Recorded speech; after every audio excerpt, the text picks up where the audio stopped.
Yes, sir. Yes, sir. Yes, sir. We're back, and we're better than ever. I feel like this is just like perfect Sunday night vibe music. Like,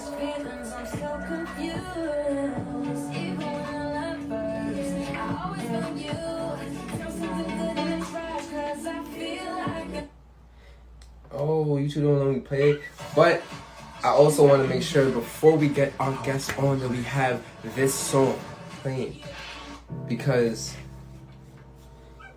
honestly, this was the song that made me a fan, as I hope it makes a lot of you guys fans when you guys go back and watch this video later, because there's a certain quality that comes with putting time into your craft, I believe, and I feel like everyone should believe, right?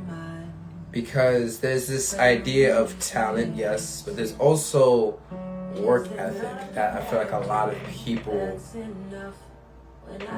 take for granted when they have a lot of talent, right? And it's those talented people with work ethic beyond their years that honestly is going to go far. And honestly, this is why I wanted to have, I wanted to have this person on the show, just because of the fact of, I really feel like we can have a real honest conversation, a great conversation, and really just pick her mind about a lot of things that artists, musical artists, soulful artists, really artists that not only make music but connect through music, you know what I'm saying? And there's not many artists that can bear their emotions, their experiences, their feelings out to the world in a way that is sonically pleasing but also emotionally healing, right?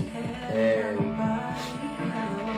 when you see people that you know are on the cusp of doing these things, right, you reach out to them. You say, hey, I want to highlight you, I want to get to know you, I want to see what's going on in your head, because you can relate to, and I feel like you relate to a lot of people that watch this show and will watch this show, and even myself, right?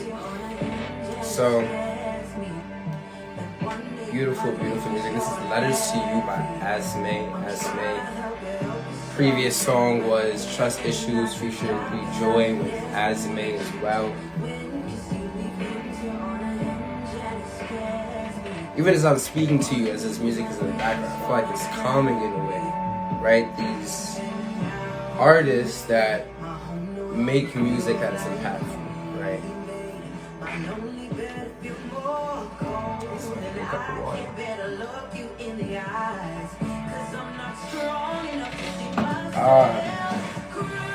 But I'm excited. I'm very excited to see the future of this show as we wind down to the interview, right? Coming back Mother's Day break, and now postponing this one, but then coming back with the full 40, and honestly coming back with this interview, I personally feel like it's gonna be a banger. So we got our interviewee in here.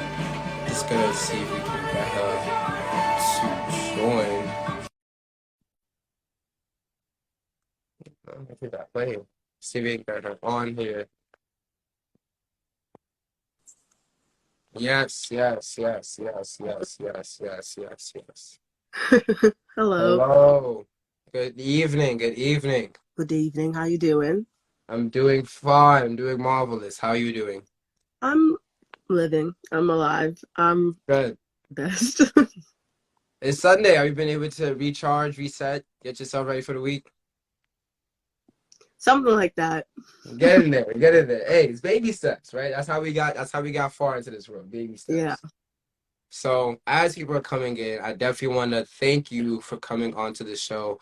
Definitely are amazing, amazing talent. I'm excited to really roll into this interview. You know what I'm saying? So as people are coming in, thank you. Welcome to another episode of Kicking It with Kachi, powered by the DC Voice, where every Sunday at 7 p.m. Eastern Time, 4 p.m. Pacific Time, we highlight an entrepreneur, mogul, artist, creative, or just dope individual of color that's really taken the industry by storm. And tonight, we have the distinguished, honor, pleasure to sit down with Asmé. Asmé. Thank you. That's supposed to be a soundboard. I'm trying to get my soundboard going. I'm trying to get into my quarantine radio vibes, but it hasn't been working. Man, it'll come in time. It'll come in time. Right, right. All it is growth. Right. So rolling right into the interview, right? For people that's gonna be watching this later and want to get to know who you are as an individual, Asmé. Where does the name come from? How long have you been singing for? Like tell me the superhero origin story. Superhero origin. I'm yelling. Oh, first of all, I wanted to say hi, Zaria, best friend, love you. Second of all, Asmé, which is really funny that I say hi, Zaria, bestie, because Zaria and my father are the reason why I have this name. Oh, okay.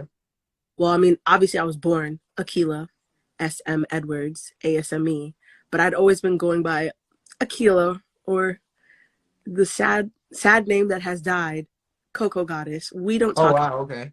We don't talk about her. It was I would listen to Coco Goddess. I would bump some Coco Goddess in the car. I would have too, but then my dad was like, I don't think that's you. And I was like, it is, but I'm trying to appease to the crowd. Right. It was like, why don't you just do, your 4 letters, ASME? And I was like, okay, Asmé, that's fine. Zari was like, she heard this, she said, yeah, I'm feeling this. I like it. But let's put an accent over the E. It sounds fancier. And I said, Let's make it exotic. It gives exotic. Right. And so Asmé was born from that name, but I'd been singing well before that. The earliest memory that I can have of me singing was when I was in kindergarten, in my kindergarten choir, and I had fun doing that. And I realized, I knew from that point, even when I was a very, very young child, that I wanted to be a solo artist, because while I'm singing in this choir, in kindergarten, I'm turning around to everybody like, in the middle of the song, why aren't you singing it properly? We're singing people were singing out of key, and my teacher was like, Akila, you cannot, like, you're not. And I'm like, I just want us to sound good. And this doesn't sound good. I mean, we're in kindergarten, it doesn't matter, we're just kids. But for some reason, mine was like, we could be more powerful. And so it just kept going like that. Like, even with my friends, when I just hang out with them, we do like, oh, let's be the Cheetah Girls, or let's be Destiny Child. I'd always have to take some type of initiative to be the leader. I'm like, okay, make the dance steps. I'm also in charge of vocals, and I'm in charge of the songs. Okay. And everybody's just like, she's too bossy. But I wanted things to always be great. Right. And I took singing more seriously when I was about 11 and started lessons then. And then the first song I ever wrote that I definitely threw away. Nobody ever needs to hear that. Boys, boys, boys. Ew. Ew. I need to hear a snippet of Boys, Boys, Boys. I need it. Nobody ever needs to hear that song. I sang it once in college just because my teacher forced me to. Wow. That I was like, I told the band, I was like, if y'all ever talk about this song ever again, we're not. Now those are your homies, because they know a secret they gotta take to the grave. They have to take it to the grave, and if they don't, I will find them. So then, like, where did you make the decision to say, okay, I'm trying, like, you've been singing, doing all these, like, performances and taking vocal lessons, but it's like, now the transition is saying, because it's not an easy road, even with talent it takes you far, right? It's not an easy road to say, hey, I want to be a professional singer, actually get into the industry of songwriting, singing as well. So when did you start making that decision? Like, hey, I kind of make this professional step towards making this a career?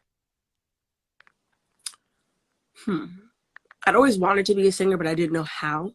Right. And I think sometime in high school, I think around my junior, senior year, I realized that a lot of the things that my parents and everybody wanted for me, I didn't want that for myself. Like, I was interested in studying forensic science for school. I wanted to go to John Jay. I was about being a journalist and going to Spelman for that. I had all these options. I got accepted to all these schools, and I wanted to. And yeah, Preston Idol, I sang in that my freshman year, didn't win, but my mom was like, you're going to sing again in your sophomore year, and I bet you. I won, and that made me feel a little bit more confident. But I was like, maybe I can make this into a career. Like, I'm seeing all these people be successful, and I feel like I could do it too. And I feel like that I want to share with everybody, and I want to help people and heal them. So honestly, it was during the SATs. Mm-hmm. It was just too much for me. It was way too much. I don't want to go to college. Like Right, exactly. if I'm gonna go to school, I want to go to school to hone my Enjoy yourself and learn and get yes. knowledge. Yeah. So I went on Google and I was like, schools that don't need an SAT that with music, and then Berklee College of Music came up as one of the first top results. Oh, wow. It knows to me that it was one of the top music schools in the country. I did not know. I was just Right. SAT scores, so I was like, I'm not trying to do this. And it's not that I was not like I'm a very intelligent individual. I had great grades, high marks. It was great. I could have done anything, but I truly Right. follow that passion. And when I got into Berklee, I was excited. And then when I got to the school, I was like, oh, this is crazy. Right. Because Right. like some of the best musicians that you will ever see come past you and going into the industry and just being able to haha kiki with them, like that was an interesting time. And that's being at Berklee really made me want to be serious about music, like serious. Not Right. only Exactly. money my parents were paying, but also because I was just there were so many resources in front of me, so many people that I could connect with and make real friendships with and just like grow with them. And to this day, like I have those partnerships and friendships that are still fruitful, whether they're in, for money, which does, we're not really trying to make money. We're just trying to make, Right. Exactly. Make music. and so like, it's always just like a very healing thing to be able to lean on people that you trust and make music with them. And then when you release it and then hear the feedback from everybody else that, oh, this helped me, or this made me feel better in a space where I wasn't feeling good, or this song made me think, I hate my ex-boyfriend. And I said, yes, you're welcome. Because I know like a lot of the things that I listened to when I was younger, they definitely helped me.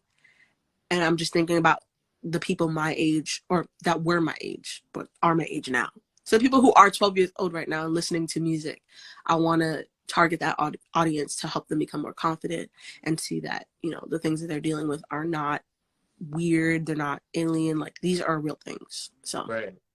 And honestly, I want that kind of gets into my next question. Like, what was sort of the emotions going into, sorry, you're good. going into the studio and recording a song that you wrote to be put out, right? And as we probably would later come to find out, that is the song I Hope Letters to You, if I'm not mistaken, Yeah. right? And for some people, right, it's a ballad, like can touch on the pain of losing someone dear to you. But when I was listening to it, personally for me, it felt like I was talking, if I was in your shoes, talking to myself and losing parts of yourself, right, in different aspects of maybe work or relationships or different things that happen in life and stuff like that. So if it's not touchy, right, what sort of was the inspiration for you to sort of make this song and then also make a song that, really cuts deep, really, really gets to the core of honestly pain and, loss and stuff like that? I think I'm going to start off by saying the best songs that are written are the ones that you don't want to put out. Right. And I wrote that song my senior year of college when I was in a really weird space with my ex-boyfriend. It was going back and forth, on and off, very toxic, very bad. And then on top of that, I just felt like I was losing friends and people were starting to act different. It was just a very music industry kind of vibes. Right. And I never noticed that because I never saw myself as somebody who was like, even if I was getting some type of notoriety or getting some type of acknowledgments from people, I never took it to like my head. It was just Mm-hmm. thank you, and I keep moving and just keep working on what I'm doing. But like as I became, I guess, more confident in my music and myself, that's when more things started to affect me from my friendships and people around me. And so one night I was writing in my dorm while my two roommates were sleeping, and I was like bawling my eyes out crying, but trying to keep it quiet enough so they wouldn't hear me. And I started writing this song because I was behind on assignments.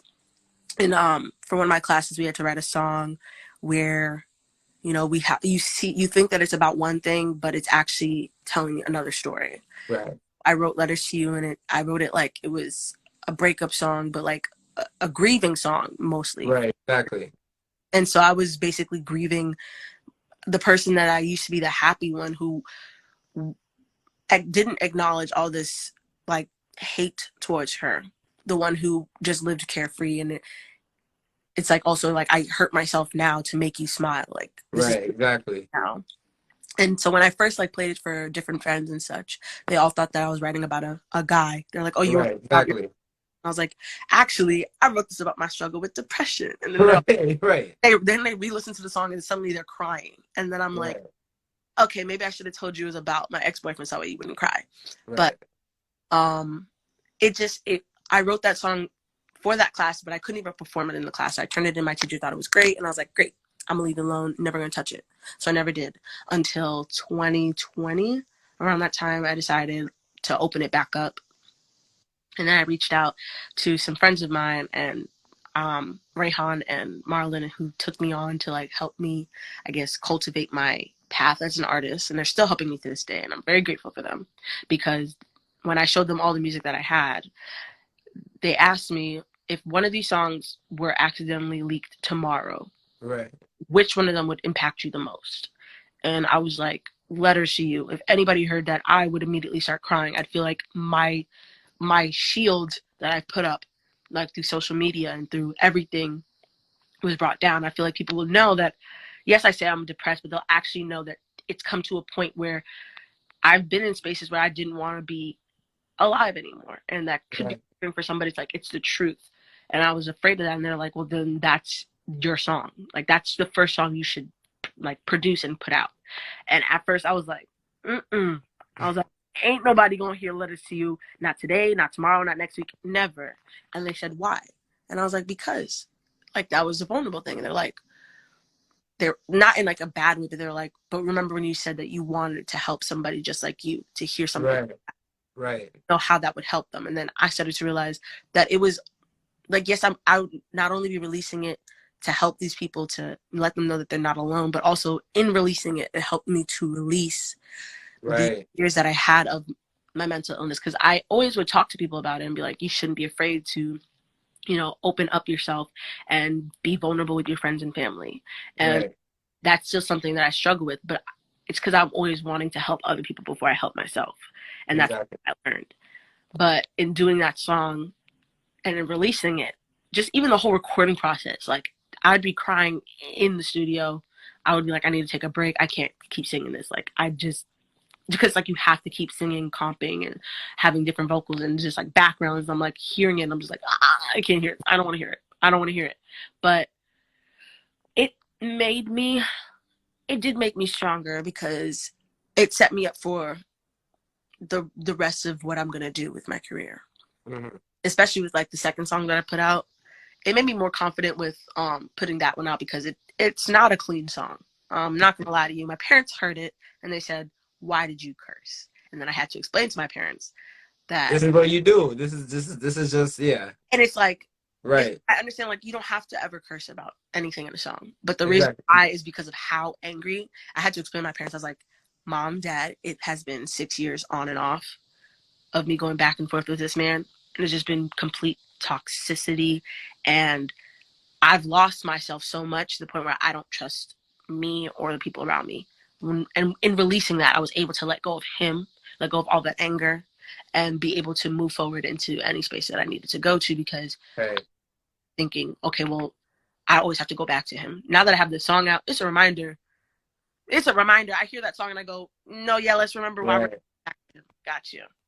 And I was gonna ask, like, with the type of music that you do, I feel like for a lot of different artists, like, I'm not one to, talk bad about nobody else's artistry. Everybody expresses themselves in different ways, but I feel like with your type of artistry, there's a real, like you say, vulnerability that honestly speaking, it's sickening to sort of tap into, right? Like me as an educator, as I have to connect with these kids and stuff, they ask me questions about like my past life. Like, yes, I used to do all the crazy stuff that y'all do, but I want to talk about it, obviously, you know what I'm saying? Because of the fact, like you said, that wall that you put up. So yeah, like as you were just explaining, like what does it sort of feel like now that you have songs like this and where breaking down this wall, does it sort of, like you said, lead up to other sort of experiences where you were afraid to talk about, but now you're using music to sort of cope with these sort of traumatic experiences that you want to forget about?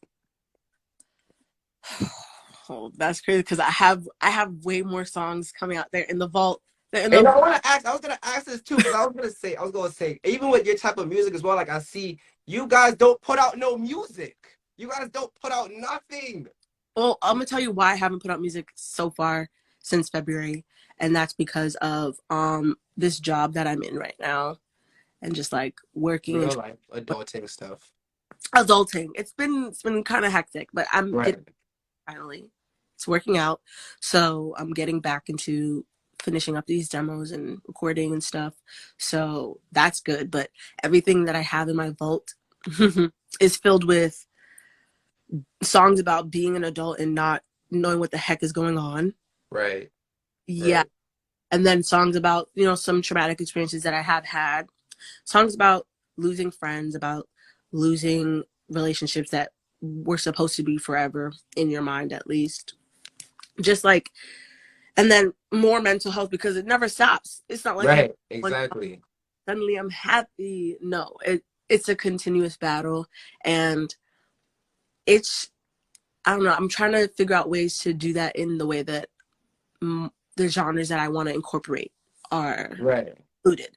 If that makes sense. Like I want to write rock ballads about my mental illness instead Yeah, I of was gonna say that Let Us Use a Rock Ballad. Is that something? Because they say Black people don't do rock, even though we started it. But hey, exactly. And that's what I'm trying to stop. I'm trying to end the stigma. Let people right, know where it came from. Willow's doing great things. There's so many other bands of people of color and Black people that are making rock music that aren't being highlighted. Instead, it's right, the white people, and that's why I do rock and R&B. So once I make a break in the R&B and the pop side, just wait, because then it's like it's not gonna stop. It's gonna be giving Miley Cyrus kind of energy. Like she had been doing so much pop and country for a while, and she even tried hip hop. We're not gonna talk about that. We're gonna pretend we I didn't. mean, she didn't really try hip hop. She kind of associated herself. I'm at the shade room. I'm at the shade room. I'm not going to speak ill on nobody name. But like, I don't know. I just want to bring back. Like I do love the music that we have nowadays, but I want to have more authentic conversations with our music. And I feel like as Black people, like Tyler Creator said it, like we're kind of pigeonholed in this hip hop, Yeah, R&B, soul, funk, maybe if we want to jazz category. You know what I'm saying? But no one can. We're in Mississippi. We could do country, right? We go to Burning Man. We could do rock. We could do anything yeah, that music, and especially now with the whole gender blending of like reggae and hip hop and Afro beats and reggaeton, like all the different flavors are just mixing together. What better time than to, like you said, test the monolith that we call Blackness in music, essentially, or just music in general for people that look like us, right? So, and going to collaborations now, mm-hmm. right? Now you working out as a solo artist, right? Going into trust issues. Like you said, I can definitely hear it as well. More confidence on the song, more, what's the word? Elevation, I guess. Just from the first song to the second song and recording it, elevation, right? So what was that like in collaborating with another person to essentially come with a new project? A little different vibe from the rock ballad that you had, but also maintaining creating your own identity. I'm always open to collaborations, just as long as the collaboration feels authentic. And Right. the girl that I did the collaboration with, we'd known each other for a little bit. She also goes to Berkeley. Okay, okay. She's free, love her. She's a Cancer, period. Cancer gang, the vibe. So yeah, it makes sense. It makes I sense. Cancer, yeah, No, you definitely know. Anyways, but um, both of us were both tired. We were like, yeah. Right. We spoke about a lot of different instances with our old relationships with different people, and had to just open up that wall, or not open up that wall, open up that space to each other so we could trust each other to talk about our trust issues, which was something pretty deep for us. Like, especially we did like these little series of talking about trust issues, like little blurbs, and we posted on our Instagram. Right. But like behind the scenes, like when the camera wasn't like didn't get the full thing, like what y'all saw was just a little cut of it. But like the Mhm. thing we did speak about, like hit deep. They hit deep. It was Right. stuff, friend stuff, relationships, just even ourselves not even able to trust ourselves because of things that have happened to us. And so I feel like going into that, it was a little scary because I'd never done a collaboration before. Mm-hmm. I tried to do one before, but we don't got to talk about that one. It's like you don't know how the other person will react in that different space, but we had to like learn how to trust each other and trust each other's voices and lean on each other. And I honestly think of Bria as one of my greatest friends right now because she's very sweet, very kind. She checks in on me. I check in on her. I just, I'm glad Oh. that it's not just a collaboration just for a Right, song. exactly. It became a Well, connection. yeah, like it's a real connection. When the song came out, I hope that everybody felt both of us. It wasn't just like Right. recording and then another person recording. There was like no connection at all, no conversation because we conversed, we spoke. Oh, we definitely spoke, and she definitely has her ideas about things that I have done, and she's like, we need to let that man go, and I go, haha, Right. no, and she'll be like, we spoke about this. Like she's a real friend. So I think going forward with other collaborations, like I want to make sure that it's like that same kind of similar thing, because especially if I'm going to be singing about something vulnerable and something very touchy, I want to be able to know that the person that I'm speaking with is not just like fake or anything, because there's a lot of people in the industry that I'm learning are like that, especially Right. that I was friends with. I mean, we're still for friends, I guess acquaintances, but like energies shift and you can see those shifts happen and you just have to take them and keep going with them. Like you Right. can't sit on them and just, you just learn and you keep moving. So that's how I work on my collaborations now. Just very authenticity and nothing less than that. And honestly, I feel like what you like when you said like your music is healing music, and where like I said, when I first heard lyrics to you, I first thought, yeah, it's probably about a boy. But then as I read the lyrics and lyrics, I was like, hey, hold on. I can kind of look at it towards a letter to myself, essentially, right? Letters to as men, right, and listening to these type of songs, I feel like a lot of men think, oh, these are just songs for the girls. When in reality, like trust issues is no, these are the girls talking to us, essentially, like helping us heal and heal from the mistakes that we've made in relationships and how we've hurt people and stuff like that. And it can also change brought a whole new conversation in where, yeah, a lot of men aren't checked on a lot of these things. So, you know, just to say kudos to you for healing both sides. You know what I'm saying? It can get a lot of the connotation as being a female artist that you're only making music for girls and their emotions and helping them go through process. But no, it's from my point of view, it helps a lot of men also go through a lot of the demons that, they project onto other people and women as well. So that's great. And And that's one thing that I also want to say. I think men and women both, they both project and right, right, I tried my best, even though like I knew who I was speaking about in trust issues, I tried my best not to say any genders or anything. So when right, people, but I mean, I don't know how many men listen to like women talking shit in their car, but like right. I hope that there's a man out there busting and booming trust issues in his car, screaming out the lyrics like, "Yeah, took my heart and all I got was," yeah, because it everybody has trust issues. Right.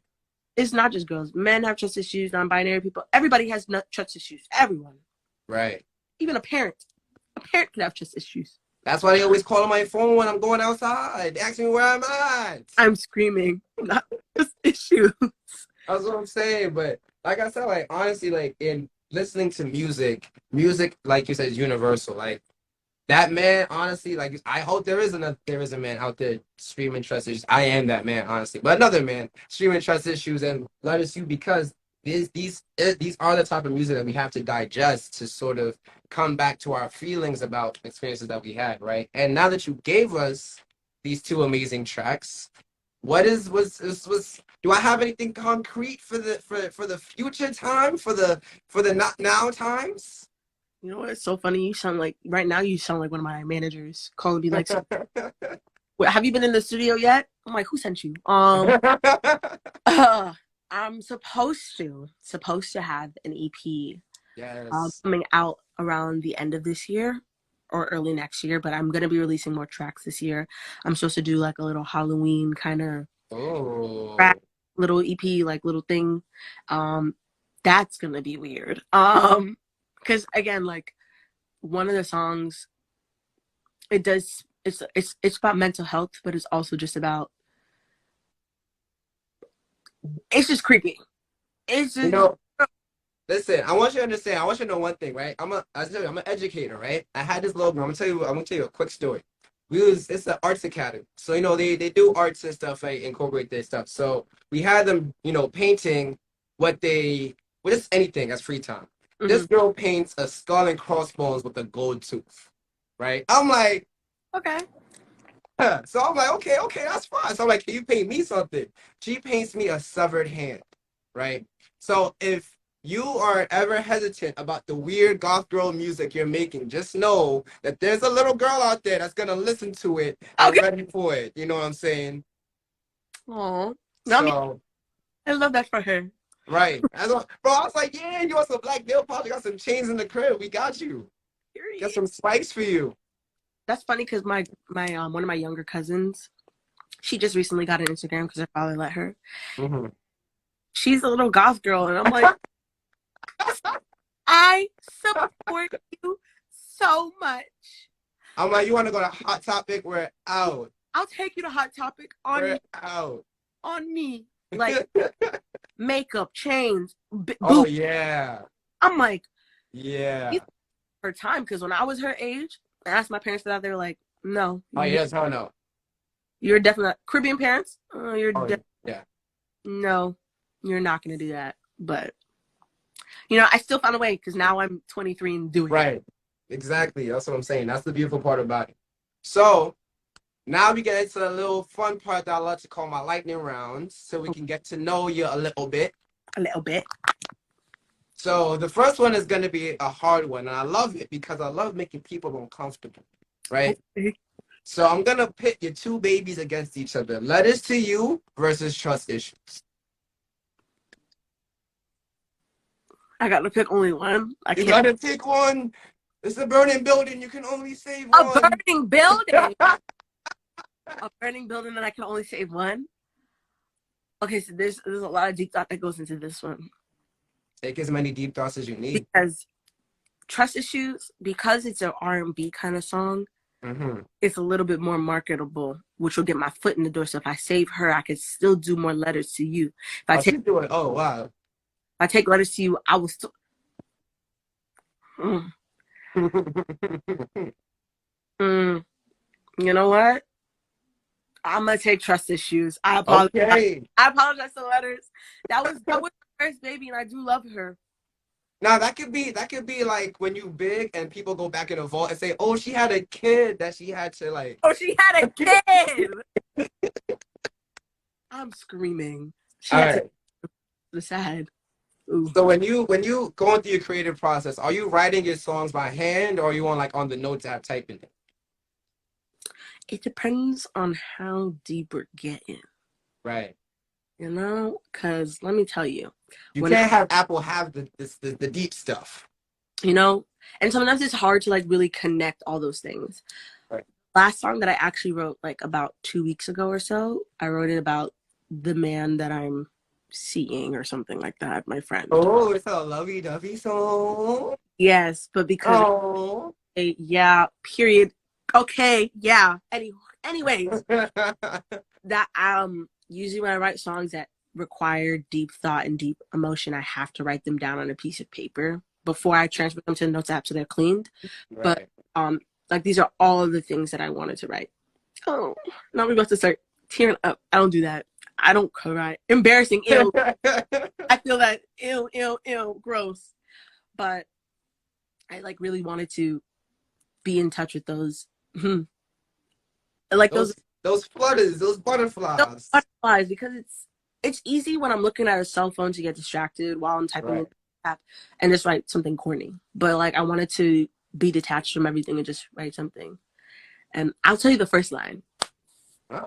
Sneak peeks. I hope he's on the live. He gonna get a sneak peek too. It's so funny. Okay, so it starts off born on a Friday in July. Known you only 4 years, but it feels like my whole life. and I don't want to keep going because then it gets a little too what's that word called? Detailed. And I feel like if anybody in this knows me or knows us, they will be like, I'm connecting the dots now. And I would rather them not know. I'm screaming at Zari, were you born on a Friday? Oh, she was born on a Friday in July. I think I was born on a Tuesday in July. That's a really weird. Yeah, I was supposed to come on the weekend, but I'm always late to stuff, so I came on Tuesday. Got it. Right.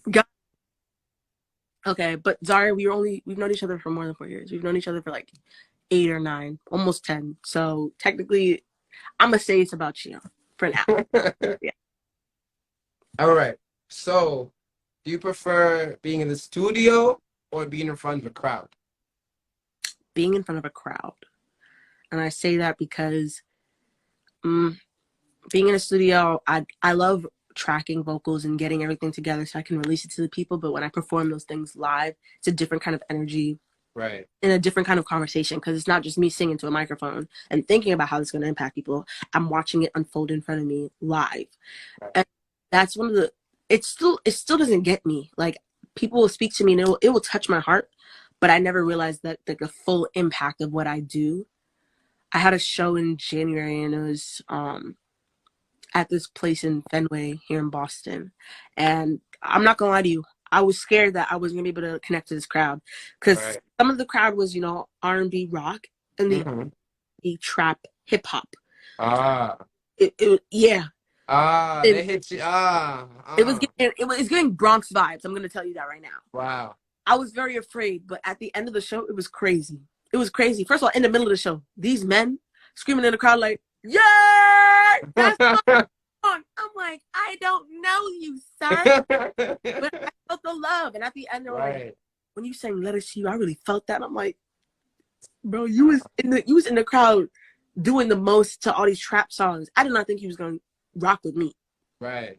But like, that's when I started to realize, like, I didn't have to bubble myself into just thinking I had to just cater to one genre, because people can listen to you. People can listen to anything. Right.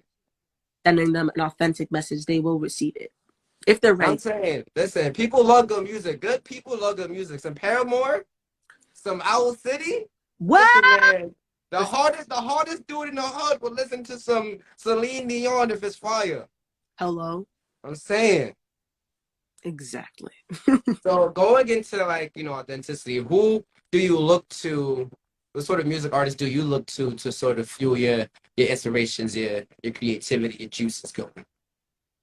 Honestly, we have Aaliyah. Most very genuine, kind soul. Rest in peace to her.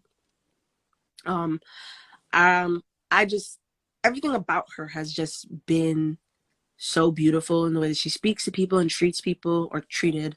I still feel like she's still here, like, even though she's not. That's the impact.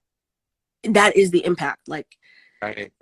She makes me always make sure that I'm on my best game. Making sure that I'm always courteous. I mean, I'm always usually that way, but I'm always making sure that everyone is always checked and good around me, because that is just like a civil right. Just making sure everybody's good. Everybody's being safe.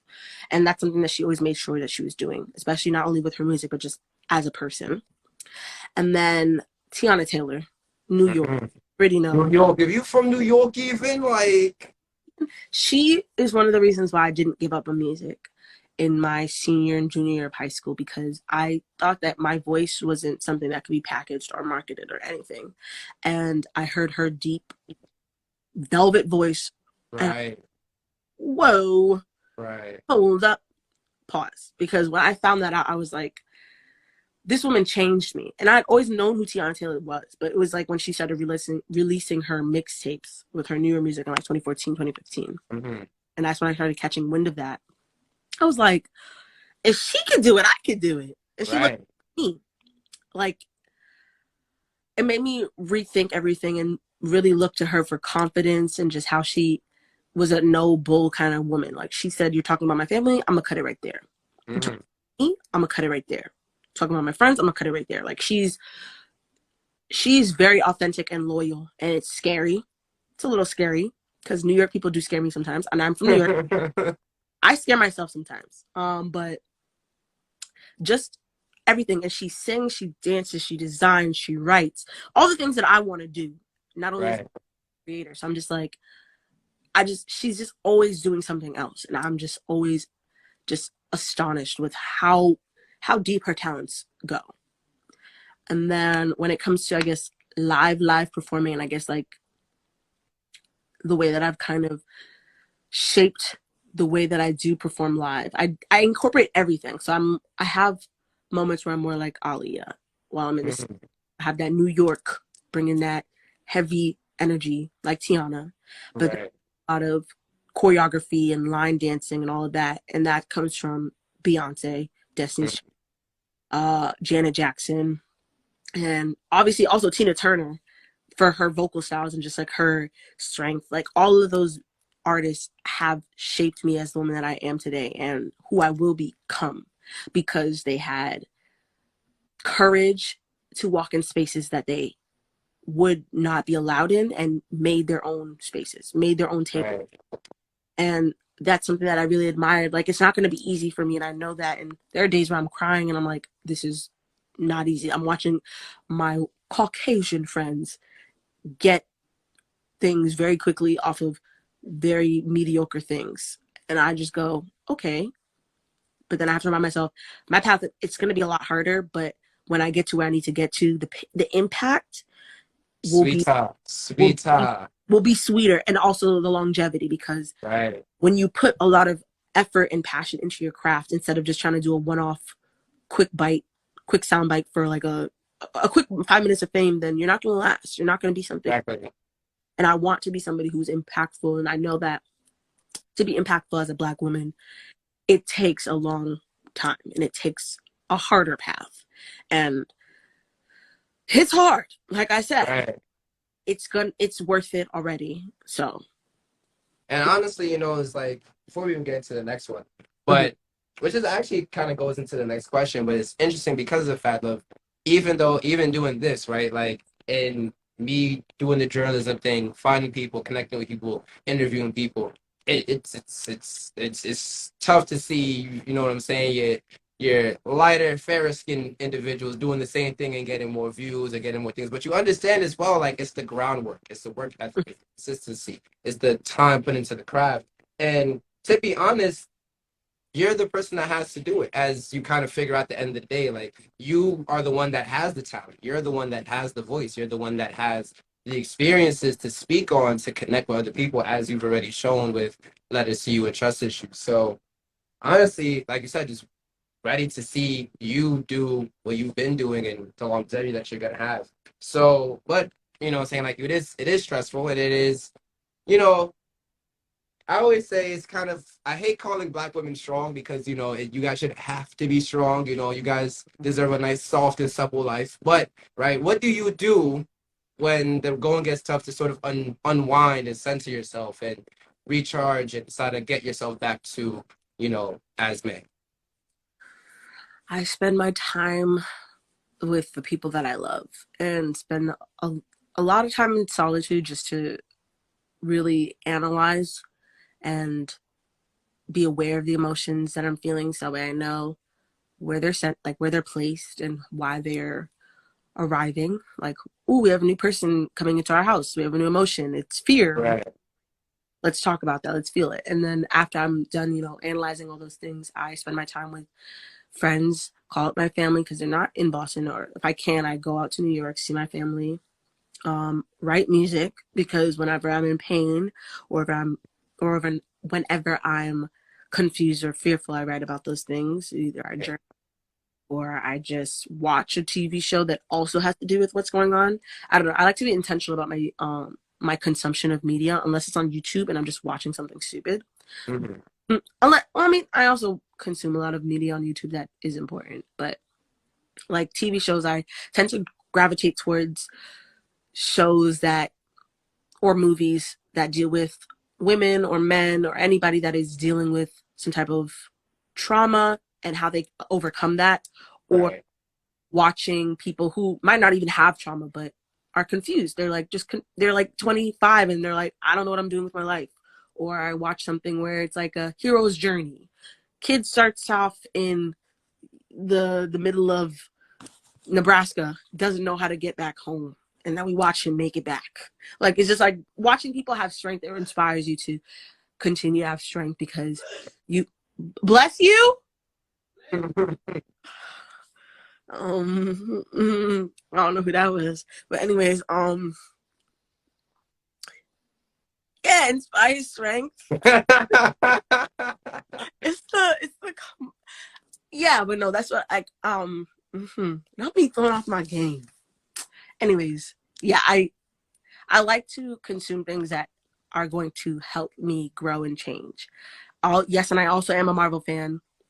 We in this household, we are straight Marvel. Yes, we do. Did you see Doctor Strange, the new Doctor Strange? Oh, I did. Oh yeah. Oh yes. Okay. Okay. So you know of the secret lore of Stan Lee. Okay. Okay. We're just gonna leave it there. There was a lot.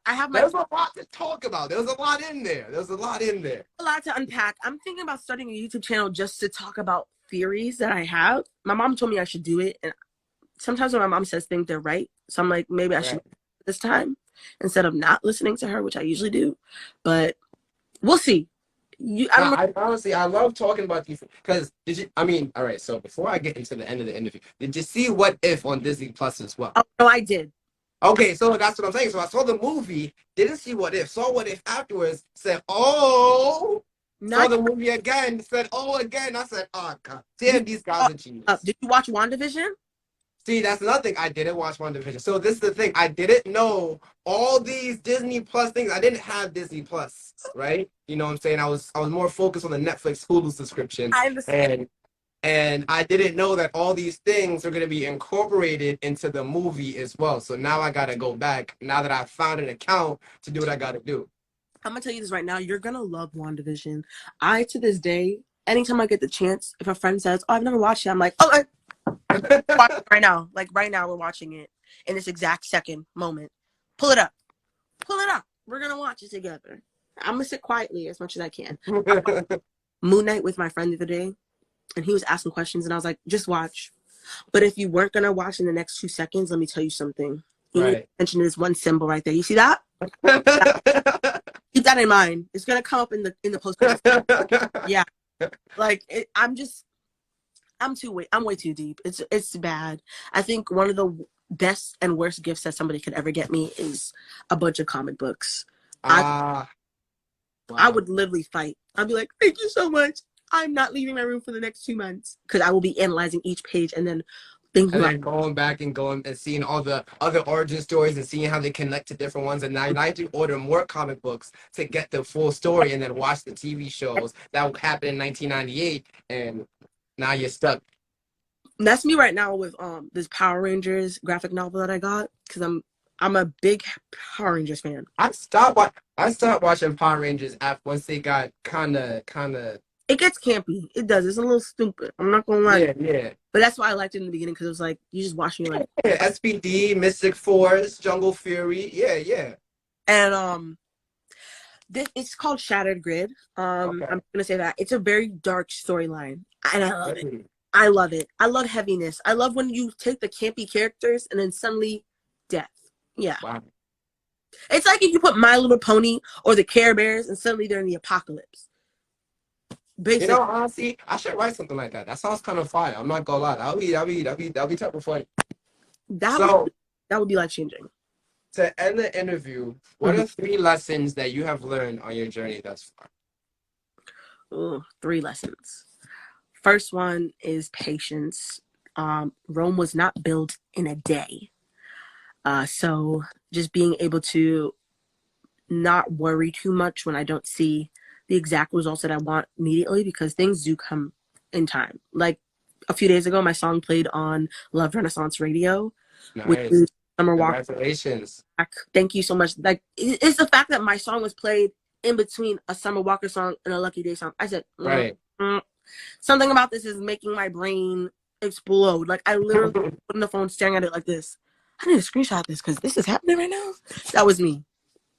And it's just like, again, like when the song first came out, I was like, I don't know if it's going to do well. I don't know if it's going to go anywhere. I don't think anybody's going to hear it. I don't think people are going to like it. Right. people did like it, and it made it there. So I'm just like, it's patience. Things come in time when they're supposed to. Your path is for you, which is the second lesson. Whatever other people are doing, yes, when I see white privilege working and doing its thing, just because that's working doesn't mean that I am never gonna get to where I want to, or that my people not get to where they want to. Yes, it's I hate that it has to be the way that it is, but I'm watching so many strong people like Rina Sawayama, a beautiful Asian artist from the UK, pushing her music. Watching people like Normani, even though and Normani goes through it. She goes through it, and she still put out music. Chloe and Halle, they separated to do solo things, but they're both still pushing. Like watching everybody. Lucky Day took like a little hiatus, coming back to do this. Like you can push and you can still make it. Like it's still possible. So you cannot compare your track to somebody else's, because you might be at the beginning and somebody else might be in the middle. So comparing those two different points, you don't know what's going on. You don't know how they got there. You don't know where you are. You might think that you're actually at the beginning, but you're about to be at the end because everything's about to blow up in 2 seconds. You don't know it. Exactly. That's why you can't focus on that. And then the third thing is that love from your family and friends, just that is the most support that you could ever need to support yourself. Like when I'm broke and I have no money, I know that I can call my friends and just cry with them. And, sometimes they'll send me $5. Thanks. Like, it's just knowing that I have people to depend on. And when you are unsure of those people, sometimes you have to keep building those connections to make them stronger. But the most important thing is my solid foundation, because I sometimes think, oh yeah, like I could be famous one day, and I could, but then I get scared like, oh, the money and the fame is going to change me. But I know that it won't, because I have and I have an Antiguan father. I have a brother who's a Cancer. And you're welcome. Yeah, thanks. And it's like, my parents, not only are they going to keep me grounded and be strict even when I'm like probably 30 and like doing TD Garden or like Madison Square Garden, like they're probably still going to be strict on me and be like, Akila, you need to take a nap. Akila, did you eat today? Right. You didn't. And then my brother, he's my emotional twin. Like we are mirrors of each other, which is really funny because people say that Cancer is supposed to be the really emotional ones and Sagittarius are supposed to be just barely in emotions, which is really funny because that's not it. I cry a lot. I know that he will help me channel my emotions in a most like healthy way. So that's important to me. And then my best friends, Zaria, Azali, Tyra, Jocelyn, everybody, like they have been there for me and have given me cushion to allow me to not only speak my mind, but allow us both to have a space where we can both feel safe with each other. And in that safety, I know that I don't ever have to look to be friends with somebody like Normani or look to be friends with Zendaya, because yes, that would be cool, of course. Take me to the parties, take me out. Right. Let's go. Like, of course, I'd love to be, associated with these big names, but I know that the biggest names that I have are my best friends and my family. Right. So it's like, I'll meet somebody and be like, that's so cool that you're famous. I don't necessarily need to be your friend because, like, I don't, you know what I mean? Like, it's like, you already have the coolest people around you. Exactly. Like, I don't want to be a socialite. The most. Right. Exactly. When I do shows and interviews, that's the most socialite I'll be. And if I pull up at a party, I'm gonna pull up at a party with my besties and my with your girls, exactly. And we gonna be like this. Because I always think about this too, and I know Zari's in this chat. I always think about like, what is it gonna be like if like we're big and famous and we're out there? I'm gonna tell you right now, the Bronx is not gonna leave. The Bronx. Right. Oh yeah.